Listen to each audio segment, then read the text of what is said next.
My mother stood up at Thanksgiving dinner, smiled at our entire family, lifted her glass and said, "I have 2 daughters, a famous lawyer, and a beggar." Everyone laughed.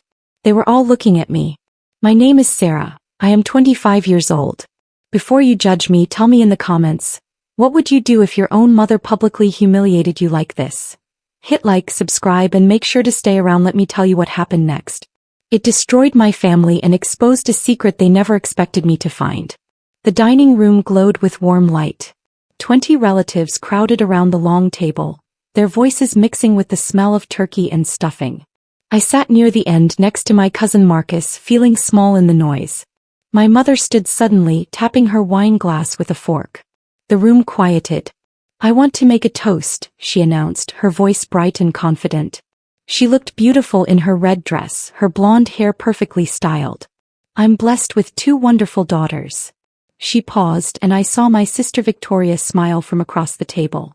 "One is a famous corporate lawyer at the biggest firm downtown." Victoria raised her glass slightly, accepting the compliment. "And the other?" My mother's eyes found mine. "Well, the other is still figuring things out." People chuckled nervously. I felt my face burn. Marcus shifted uncomfortably beside me. "Some people just refuse to succeed," my mother added, taking a sip of wine. The laughter grew louder. I wanted to disappear into the floor. Phones came out around the table. My Aunt Rebecca pointed hers at me, recording. I saw the red light blinking. Uncle James laughed the loudest, slapping the table. My sister Victoria smiled into her wine glass, not meeting my eyes. "At least one of us didn't waste our potential," Victoria said, her voice carrying across the table. Everyone turned to look at her, then back at me. I felt like an animal in a zoo. "Victoria, that's enough," my father said quietly from his chair, but nobody heard him. Or maybe nobody cared. My cousin Jenny leaned forward, her face curious. "Sarah, why are you still living with your mom? Aren't you almost 30? The question hit me like a punch. I opened my mouth, but no words came out. My mother answered for me. "She lives in the basement," my mother said, as if explaining something to a child. "She pays a little rent, but honestly it's more like charity at this point." I finally found my voice. "I pay $600 every month. That's not charity." My mother waved her hand dismissively. "Compared to what Victoria pays for her penthouse? It's practically nothing." "I'm working 3 jobs," I said, my voice shaking. "I clean houses in the morning, work at the coffee shop in the afternoon, and do data entry at night. I'm trying." My mother's face changed. Her smile became sharp. "Let me remind everyone of Sarah's achievements. She dropped out of college after 2 years. She's worked 15 different jobs in the last 5 years. She has no savings, no career, no direction." Each word felt like a knife. The table went silent. People stared at their plates. My Aunt Linda spoke up suddenly. "Wait, didn't Sarah inherit something when her grandfather died? I remember him talking about leaving her something." The room froze. My mother's face went pale for just a second before she recovered. "That's ridiculous," my mother said quickly, too quickly. "Dad didn't leave Sarah anything specific. Everything was divided equally." But her hands trembled as she picked up her wine glass. I noticed. So did my father. He looked away. Victoria suddenly stood up. "I need to use the bathroom," she said, walking away fast. She wouldn't look at me as she passed. Something felt wrong. Very wrong. My Aunt Linda frowned like she wanted to say more, but my mother started talking about dessert, changing the subject. The conversation moved on, but I couldn't shake the feeling that something important had just happened. After dinner, I helped clear plates in the kitchen. Through the door, I heard my mother talking to Victoria in the hallway. Their voices were low and urgent. "She can never find out," my mother whispered. My hands froze on the plate I was holding. "Find out what?" I lived in the basement of my childhood home. It wasn't really an apartment. It was one large room with a tiny bathroom and a hot plate that I used as a kitchen. The ceiling leaked when it rained. The walls were cold concrete. But it was all I could afford. My sister Victoria lived upstairs in her old bedroom. She'd moved back 6 months ago, saying she needed to save money, while her penthouse was being renovated. But I noticed she never paid rent. She never helped with groceries. She came and went like a guest at a hotel. That night, after the terrible Thanksgiving dinner, I couldn't sleep. I lay on my thin mattress staring at the ceiling replaying my mother's words. And my aunt's question about the inheritance. At 2 in the morning I gave up on sleep. I decided to clean my small space. Under a pile of old boxes in the corner, I found something I'd never seen before. An envelope. Yellowed with age. My name written on the front in my grandfather's handwriting. My hands shook as I opened it. The paper inside was old and brittle. It was a copy of a document. A will. My grandfather's will. I read slowly, trying to understand the legal language. Then I saw my name. To my granddaughter Sarah, I leave the rental property at 412 Maple Street, and a 25% share of the family home. My heart pounded. I kept reading. There was more. Sarah shall also receive monthly income from the Maple Street property, managed in trust until her 30th birthday. But at the bottom of the page something was wrong. The date showed the will was from 5 years ago, 2 months before Grandpa died. There were signatures, but one looked strange. Blurred. Like it had been erased and rewritten. I read the document 3 more times. Each time the words stayed the same. I was supposed to own property. I was supposed to receive income. But I'd never heard about any of this. The next morning I went upstairs before my mother woke up. Victoria was in the kitchen making coffee in her expensive silk robe.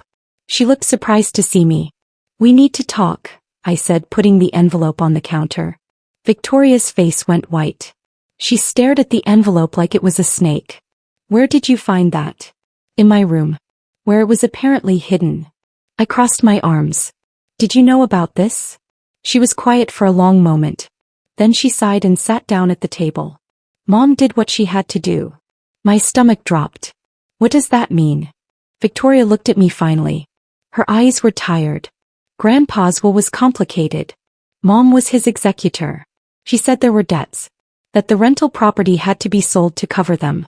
That your share of the house couldn't be separated legally. And you believed her?" "I agreed to it," she said softly. 2 days later everything changed. My cousin Rebecca posted the video from Thanksgiving dinner online. She'd edited it to show just my mother's toast and Victoria's comment.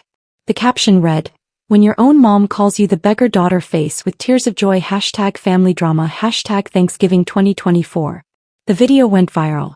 By evening it had 50,000 views. By morning 500,000. The comments were brutal. People called me lazy, entitled, a failure. They called my mother honest and brave for speaking the truth. I stopped reading after the first 100 comments. But I couldn't stop seeing the view count climb. My phone buzzed constantly. Text messages from old friends asking if I was okay. Messages from strangers telling me I was pathetic. And then a message from someone with no profile picture. "Check property records for 412 Maple Street. Your grandfather's name is still on file." My hands trembled as I typed the address into a public records website. The property records loaded slowly on my old phone. When they appeared, I read them 3 times, certain I was making a mistake.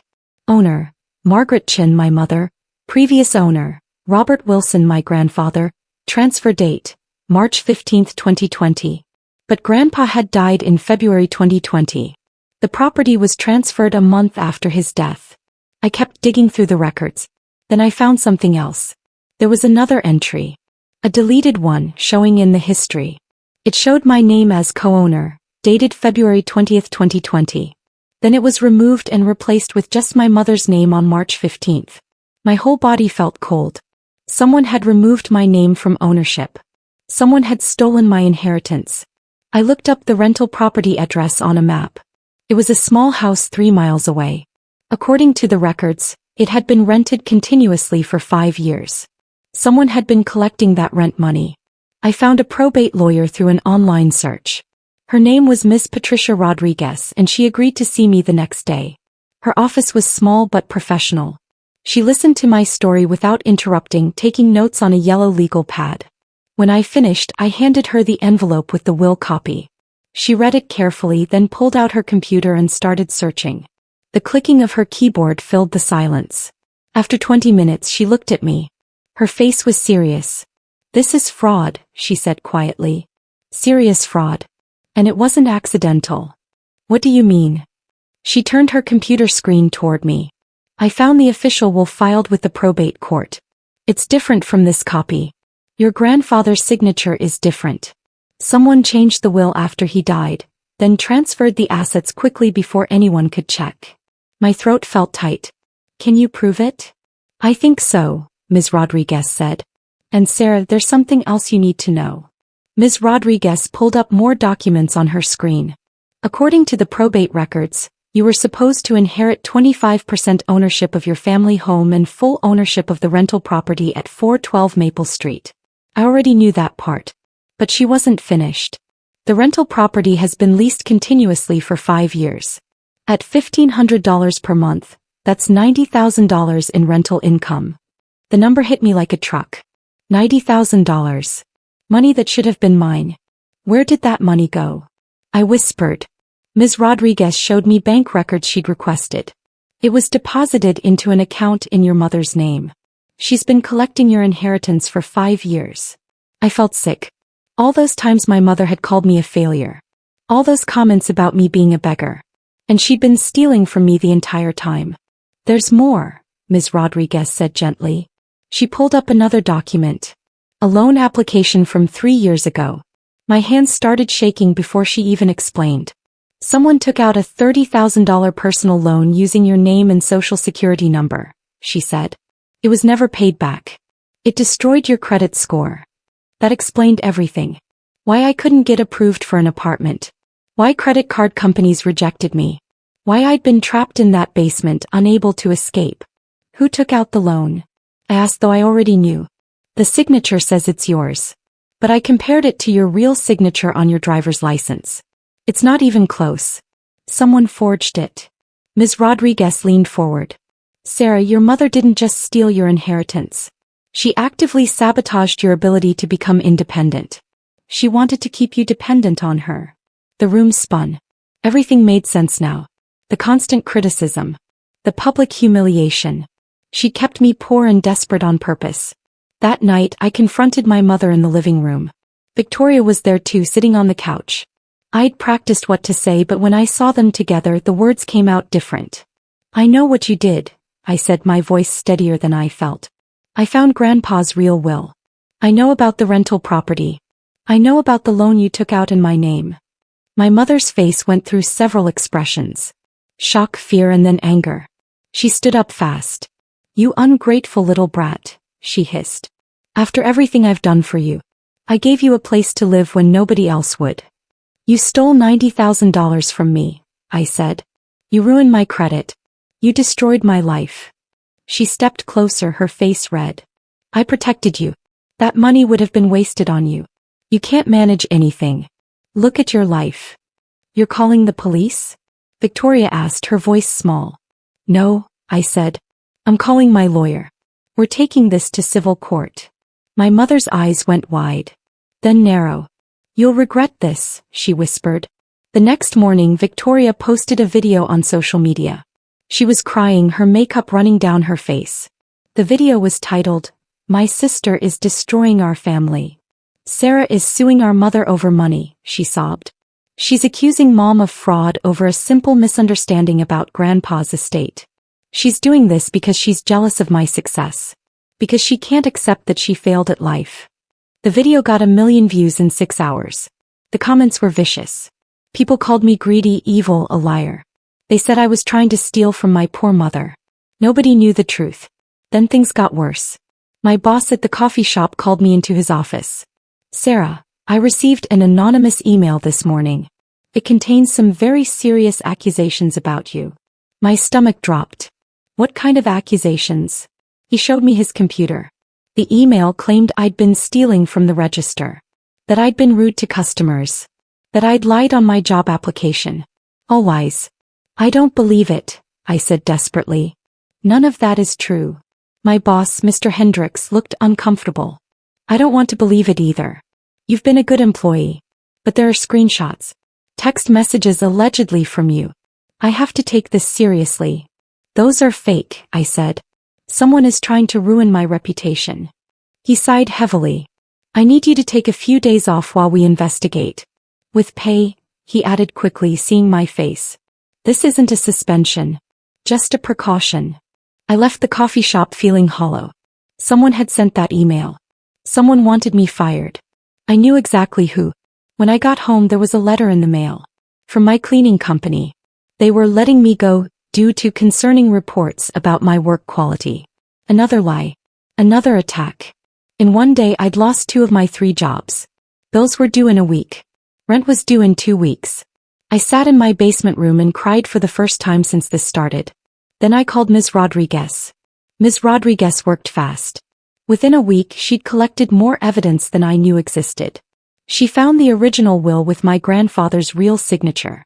She found bank records showing the rental income flowing into my mother's account. She found the forged loan documents. There's something else, she said during our meeting. Your grandfather's will included a penalty clause. If anyone tried to alter or steal from the estate, they would lose their entire inheritance. What does that mean? I asked. It means if we can prove your mother committed fraud, she loses everything. The house, the rental property, all of it would go to you and any other legitimate heirs. My head spun. But Victoria, does she lose her inheritance too? Ms. Rodriguez looked at me seriously. If she knew about the fraud and helped cover it up, yes. She could face consequences too. I thought about my sister. How she'd admitted she agreed to it. How she'd posted that video. How she'd never once stood up for me. Good, I said. 2 weeks later, we all sat around my mother's dining room table again. My mother had insisted on a family meeting to resolve this privately. She didn't want lawyers involved, she'd said. She wanted to talk to me like adults. But I'd brought Ms. Rodriguez anyway. She walked in behind me carrying a briefcase. My mother's face went white. What is she doing here? My mother demanded. She's representing me, I said, sitting down. Victoria was already there, dressed in a business suit like she was in court. My father sat at the end of the table looking old and tired.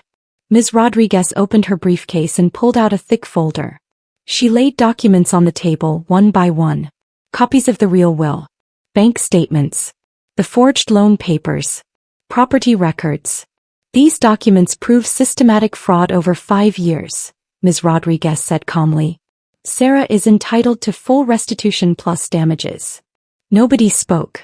Victoria stared at the papers. My father put his head in his hands. My mother finally broke the silence. This is all a misunderstanding. Sarah agreed to everything. She signed papers. Show me, Ms. Rodriguez said. My mother fumbled with her phone, then pulled up a photo. It showed a document with my signature at the bottom. See? She agreed to let me manage the estate. Ms. Rodriguez barely looked at it. That signature is forged. We've had it analyzed by a handwriting expert. It doesn't match Sarah's real signature by at least 12 different data points. Victoria made a small sound. My mother's hands started shaking. But more importantly, Ms. Rodriguez continued, Sarah was never informed of her inheritance. She never knew she had anything to agree to. You hid the will from her deliberately. That's not true, my mother said desperately. Tell them, Victoria. Tell them Sarah knew. Victoria looked at me, then at our mother, then at the documents on the table. Her face crumpled. She didn't know, Victoria whispered. Mom told me Sarah was irresponsible, that the money would be wasted. I believed her. My mother stood up so fast her chair fell over. How dare you? After everything I did to protect this family. To protect you girls.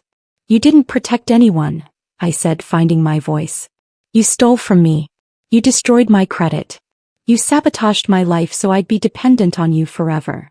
I gave you a home, my mother shouted. You charged me rent for a basement that I already owned a quarter of, I shot back. You collected $90,000 of my money while I worked 3 jobs to survive.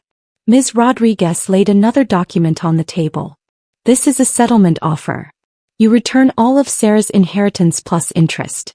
You refinance the house to buy out her share. You pay damages for the fraudulent loan. Total amount, $240,000. The number hung in the air. My mother's face went from red to white to purple. I don't have that kind of money, she whispered. Then we go to court, Ms. Rodriguez said simply. My mother looked at my father. To Victoria. At me. Please, she said. Don't do this. I stood up. I'm not doing anything. You did this 5 years ago. Now you face the consequences. We left. My mother refused the settlement. The court case became public record 3 weeks later. A local news site picked it up.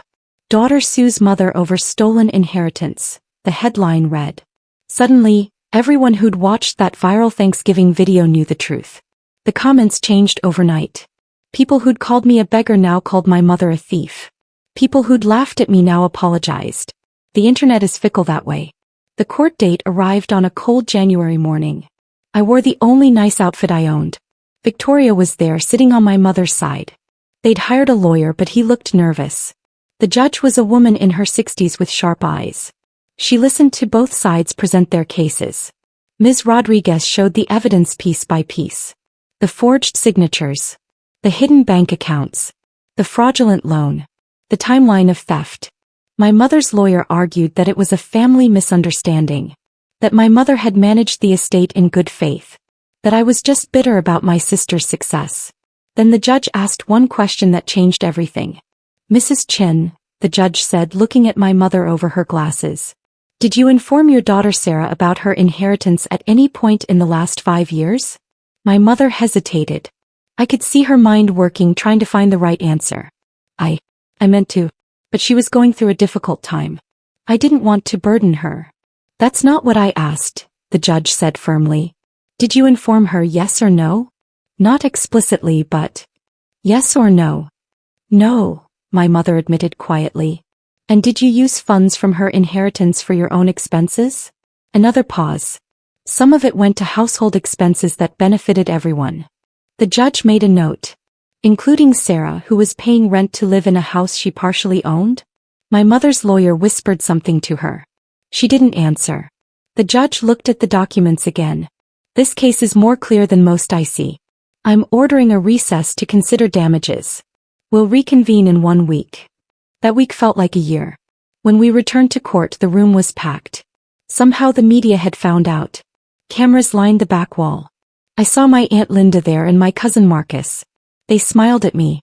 The judge read her decision. After reviewing all evidence, I find in favor of the plaintiff, Sarah Chin. The defendant, Margaret Chin, is ordered to return all inheritance funds plus interest, totaling $112,000.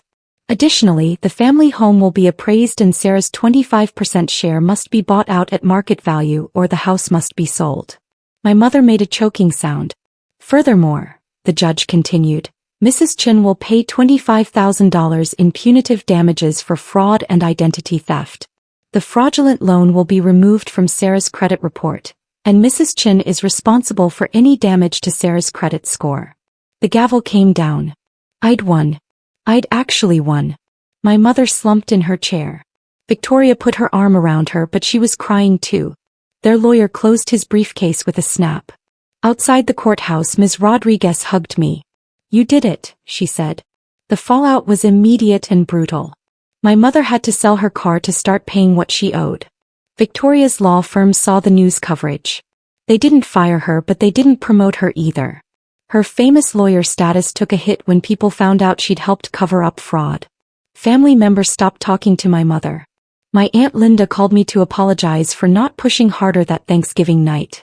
My father filed for divorce 2 months later. He moved to an apartment and started paying me back for his part in staying silent. The rental property became legally mine. The house was appraised at $400,000. My mother couldn't afford to buy me out, so it went up for sale. I got my share, plus all the back rent I'd paid to live in that basement. In total, I received just over $200,000. It wasn't the full amount the judge ordered, but Ms. Rodriguez said it was good enough to settle. I moved into my own apartment. A real one with actual walls and heat and a kitchen. I quit my remaining job and went back to school studying accounting. I wanted to understand money so nobody could ever steal from me again. 6 months after the trial, a letter arrived at my new address. I recognized my mother's handwriting on the envelope. My hand hovered over the trash can ready to throw it away unopened. But curiosity won. I opened it. Dear Sarah, it began. I know you probably hate me. I don't blame you. I've spent these months thinking about what I did and why I did it. Your grandfather always favored you. He thought you were special, that you had potential. It made me angry that he couldn't see the same thing in me. When he died and left you so much, it felt unfair. I thought I deserved it more. I thought I could manage it better. I was wrong. I'm sorry for what I did. I'm sorry for stealing from you. I'm sorry for hurting you. I don't expect forgiveness. I just wanted you to know that I understand now what I cost you. Mom. I read it 3 times. Then I put it in a drawer. Maybe someday I'd respond. Maybe not. I hadn't decided yet. Thanksgiving came around again. I didn't go to my mother's house. She'd moved to a small apartment across town. Victoria had moved to a different state, taking a job at a smaller firm where nobody knew her story. Instead, I hosted Thanksgiving at my apartment. I invited Marcus, Aunt Linda, my father, and Ms. Rodriguez. We cooked together, laughed together, and ate at a table with no tension, no cameras, no cruelty. Someone asked about my mother and Victoria. The table went quiet. I smiled and said, "My mother taught me exactly who I never want to become. And my sister taught me that family isn't just about blood. It's about who shows up when you need them." We raised our glasses. Not to toast anyone's success or failure. Just to being together, honest and free. Later that night, after everyone left, I sat on my couch and thought about that terrible Thanksgiving dinner a year ago. When my mother called me a beggar in front of everyone. When they all laughed. They'd been looking at the wrong person. The real beggar had been standing at the head of the table, stealing from her own daughter because she was too proud to live within her means. Sometimes the beggar is the only one telling the truth. And sometimes the truth sets you free.